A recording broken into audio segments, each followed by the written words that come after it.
رجب but تو خود اعتراف کر رہا ہے کہ وہ 1.5 سال سے یہ جوا ایپ کھیل رہے ہیں، وائلیشن کر رہا ہے اور اس ایکٹیویٹی میں شامل ہے، پروموٹ کر رہا ہے اور یہ کھیل بھی رہا ہوگا کیونکہ یہ ذرا تماشبین ٹائپ بھی کریکٹر ہے. اس کی اور بھی بڑی رپورٹیں ہیں ایف آئی اے کے پاس اس وقت نا، اور بھی بڑی رپورٹیں ہیں. یہ بڑے بڑے ڈیروں پہ بھی جاتا ہے. اس کے علاوہ آپ کو کیا لگتا ہے کون کون جو ہے وہ یہ نام تو تھوڑے انتاکشری میں کچھ ڈھونڈے ہیں ہم نے نا. ایف آئی اے سے بھی ڈکی کے بعد رجب بٹ ہے، پتلو ہے، یہ تو ہیں. مجھے پتا چلا تھا 6 لوگوں میں 2 خواتین بھی ہیں، لیکن اب اطلاع آ رہی ہے خواتین نہیں ہیں یوٹیوبر، یہ 6 کے 6 میل ہیں. ٹھیک سر. سینئر صحافی مسٹر سہیل ورائچ، انہوں نے جو کالم لکھا اس پر D G I S P R کی ٹاک آئی کہ ایسا کچھ نہیں ہے، یہ درست نہیں ہے باتیں. اب ناؤ ایف آئی اے میں ان کے خلاف درخواست دی گئی ہے، آپ کو کیا لگتا ہے کیا کوئی سیریس ایکشن لیا جا رہا ہے؟ یا دیکھیں وہ تھوڑا سا ہم یا اس بات کو جتنا مرضی کرتے رہے ہیں، اپنا 6 دن کرتے ہیں. سہیل بڑے سینئر ہیں، کریڈیبل ہیں، بڑا سمجھدار ہیں. میں نے پھر یہاں تک بھی کہا تھا کہ جو پلیئر ہوتا ہے وہی اچھا شاٹ بھی کھیلتا ہے، وہی برا شاٹ بھی کھیلتا ہے، وہی سینچری بھی کرتا ہے، وہ 0 پہ بھی آؤٹ ہوتا ہے. تو ہمارے لیے ویسے تو یہ ایک روٹین میٹر ہے. خبریں ہماری کبھی سکوپ بھی ہوتی ہیں، بریکنگ بھی ہوتی ہیں، کبھی باؤنس بھی ہوتے ہیں. ٹھیک ہے، البتہ یہ ہے کہ ابھی وہ بیرون ملک ہیں اور ویسے تو بظاہر ان کی 1-2 روز تک واپسی ہے، وہ میں ڈیٹ نہیں بتا سکتا. لیکن اب اس صورتحال کے بعد کیا وہ اسی ڈیٹ کو واپس آ رہے ہیں پاکستان؟ وہ یورپ میں ہی ہیں. اور ایک جو درخواست ہے یہ ایف آئی اے میں مشکور حسین نامی شخص نے وہ ایڈوکیٹ ندیم سرور کے توسط سے درخواست جو ہے وہ دی ہے، درج کروائی ہے. اور درخواست میں موقف یہ اختیار کیا گیا کہ سہیل وڑائچ نے فیلڈ مارشل سے متعلق جھوٹی اور من گھڑت خبریں پھیلائیں جس سے عوام میں گمراہ کن تاثر پیدا ہوا. درخواست گزار کے مطابق کالم نگار کا یہ اقدام نہ صرف حقائق کے منافی بلکہ یہ پیکا ایکٹ کے تحت قابل گرفت جرم بھی ہے. درخواست میں مزید کہا گیا کہ D G I S P R پہلے ہی ان خبروں کو بے بنیاد اور جھوٹ کا پلندہ قرار دے چکے ہیں. اس کے باوجود سہیل وڑائچ نے ایسی معلومات پھیلائیں جو قومی اداروں کے ساکھ کو نقصان پہنچا سکتی ہیں. شہری مشکور حسین نے موقف اختیار کیا کہ کسی بھی فرد کو جھوٹی خبر پھیلانے اور عوام میں انتشار پیدا کرنے کی اجازت نہیں دی جا سکتی. اور اس کے ساتھ ہی ایف آئی اے کو جمع کرائی گئی درخواست میں مطالبہ کیا گیا سہیل وڑائچ کے خلاف فوری طور پر مقدمہ درج کیا جائے اور قانون کے مطابق کارروائی عمل میں لائی جائے. درخواست گزار نے استدعا کی کہ یہ اقدام سے نہ صرف جھوٹی خبریں کے پھیلاؤ کو روکا جا سکے گا بلکہ دیگر افراد کے لیے بھی یہ ایک مثال قائم ہوگی کہ قومی سلامتی اور اداروں کے خلاف غلط بیانی کسی صورت برداشت نہیں کی جائے گی. یہ درخواست مشکور حسین جو ہیں وہ مشکور حسین کا نام ویسے میں نے پہلی دفعہ سنا ہے. اب یہ ہے کہ یہ جو عام شہری ہوتے ہیں نا یہ بڑے محب وطن ہوتے ہیں. یہ پتہ نہیں کہاں سے آ جاتے ہیں، آ بھی جاتے ہیں یہ مشکور حسین. تو اب یہ ہے کہ مشکور حسین اس لیے جو ہے وہ مشکور فرماتے ہیں کہ ان کا جو ہے اداروں سے براہ راست کوئی تعلق نہیں ہوتا یا کسی بھی پارٹی سے تعلق نہیں ہوتا، مگر وہ حب الوطنی میں آ جاتے ہیں، مدعی بن جاتے ہیں. تو میں ایک درخواست کی بات کر رہا تھا تھوڑے دن پہلے کہ اپلیکینٹ نے درخواست دی، ہمارے پاس درخواست آ گئی، بلکہ وسیم اکرم کے خلاف جو درخواست تھی. تو میں نے مدعی کے نمبر پہ فون کیا کہ اس سے مزید معلومات لے لیں کہ آپ کے پاس کیا انفارمیشن ہے تاکہ ہم خبر دے سکیں. تو وہ فون آج تک بند ہے. تو اللہ کرے کہ مشکور حسین صاحب کا فون کھلا ہی ملے اگر مبینہ طور پہ جو بھی درخواست گئی ہے اور واقعی وہ ایک حقیقی مشکور حسین ہوں اور وہ ہارٹ ہوئے ہیں. اور ادروائز جو ہے دیکھیں چونکہ ادارے نے اپنے تحفظات کا اظہار کیا اور ان 2 کالموں سے بالکل قطع تعلقی کر لی، اور اب ایک موقع جو ہے وہ سہیل وڑائچ کو ملنا چاہیے اپنی جو ہے نا اس کی وضاحت کرنے کے لیے کہ انہوں نے کس فریم آف مائنڈ میں وہ گفتگو سنی. اچھا بار بار ہر جگہ پہ انٹرویو کا ذکر کیا جاتا ہے.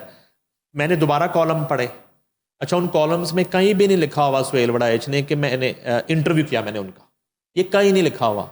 یہ کہانیاں لوگوں نے خود ہی بنا لی، گھڑ لی. انٹرویو اور ایک خطاب سننا اور اس کو رپورٹ کرنے میں فرق ہوتا ہے, اس کو لاک ڈاؤن کرنے اس میں فرق ہوتا ہے. بالکل. البتہ یہ ہے کہ اگر وہ جو فیلڈ مارشل کا خطاب ہے اگر اس کی رپورٹنگ الاؤ نہیں تھی تو پھر یہ کالم نہیں لکھے جانے چاہیے, پھر اس کو رپورٹ نہیں کیا جانا چاہیے. ٹھیک ہے, میں اس بات سے متفق ہوں. ٹھیک ہے, اور اگر اس کی رپورٹنگ الاؤ تھی اور وہاں ساری گفتگو ہوئی تو اس گفتگو کو سہیل بڑائچ نے کتنا بے ہوشی کے عالم میں سنا, کتنا دماغی طور پہ وہ غیر حاضر تھے کہ گفتگو کوئی ہوئی اور انہوں نے رپورٹ کوئی کر دی. یہ تو آپ وہ خود بتا سکتے کی ہیں. تو رپورٹ ہی نا انہوں نے, ہاں جی بالکل, اور پبلش کالم کی شکل میں رپورٹنگ ہوئی نا. ہاں جی ٹھیک ہے نا مس. تو کہنے کا مقصد یہ ہے کہ وہ کتنا اس وقت سہیل بڑائچ صاحب کس فریم آف مائنڈ میں تھے, کس ذہنی حالت میں تھے, کیوں تھے, کیا تھا ان کی طرف جو ساؤنڈ آ رہی تھی, جو اسپیکر کا منہ ان کی طرف تھا وہ ٹھیک نہیں تھا, آواز ٹھیک نہیں آ رہی تھی, انہوں نے کچھ سنا کچھ لکھ دیا, یہ سب کچھ وہاں پہ نہیں ہوا. تو یہ ساری وضاحت تو سہیل بڑائچ صاحب کو خود کر دینی. کیوں دوسرے کے بعد تیسرا کالم آ جانا چاہیے؟ آ جانا چاہیے. اگر واقعی یہ مس رپورٹنگ ہو گئی ہے, یہ خبر باؤنس ہو گئی ہے, یہ خبر ایک ٹیبل سٹوری تھی, یہ خود ساختہ جو ہے ایک بریکنگ تھی, تو اس پہ ایک تیسرا کالم آ جائے, لکھ دیں تیسرا کالم, اس میں ایک معذرت آ جائے, اس میں وضاحت آ جائے کہ میرا بات کرنے کا مطلب یہ تھا یا یہ نہیں تھا. اگر اس طرح ہوا ہے, اگر یہ کنفیوژن ہے, اگر یہ غلط فہمی ہے, اب عجیب عجیب طرح کے ظاہری بات ہے ان کے حوالے سے ایک جو پی ٹی آئی کا میڈیا بریگیڈ ہے وہ بھی شروع ہے. اب ادروائز بھی میڈیا میں بھی عجیب و غریب طرح کے تبصرے, تجزیے اور چیزیں کی جا رہی ہیں. میں نے بتایا تھا, میں نے ان کو کال کی تھی تو انہوں نے کہا تھا کہ ابھی اس پہ بات جو ہے وہ نہیں کروں گا, میں ابھی میں اس پہ خاموش ہوں اور خاموش رہوں گا کچھ عرصے تک, جس طرح آپ نے لاسٹ پوڈ کاسٹ پہ بتایا. لیکن پھر بھی ٹو کلیئر ہز سائڈ ان کو ایک آدھا رسپانس دینا چاہیے, آئیدر وہ ویڈیو کے فارم میں ہو یا کچھ لکھ کر دوبارہ سے پبلش کرے ایز اے کالم.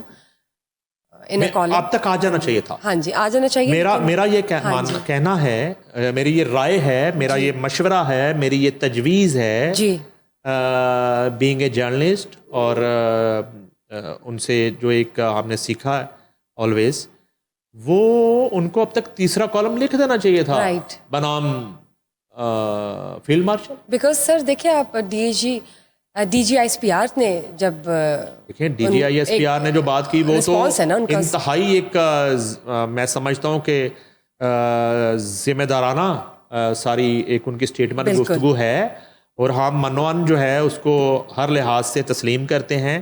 جی, مگر یہ ہے کہ اس کے باوجود میری یہ رائے ہے کہ سہیل بڑائچ جو ہیں ان کو جس طرح انہوں نے, ہم لوگ جاتے تھے غیر ملکی دوروں پہ, پہلے جب پرنٹ میڈیا کرتے تھے, دور چینج ہو گیا تو غیر ملکی دورے کرتے تھے, تو ہم ساری جو کوریجز کرتے تھے وہاں پہ, تو واپس آ کے پاکستان ہم اس پہ لکھنا شروع کرتے تھے. تو لیکن بڑائچ صاحب نے تو برسلز میں بیٹھ کے کالم لکھ دیا پہلا, اور یورپ میں بیٹھ کے دوسرا بھی لکھ دیا, تو پھر یورپ میں بیٹھ کے تیسرا بھی لکھ ڈالیں, کوئی حرج نہیں ہے اس میں. بالکل بالکل اس میں لکھیں تاکہ ایک ابہام ختم ہو, ایک کنفیوژن ختم ہو, اور آپ کا ایک موقف آ جائے.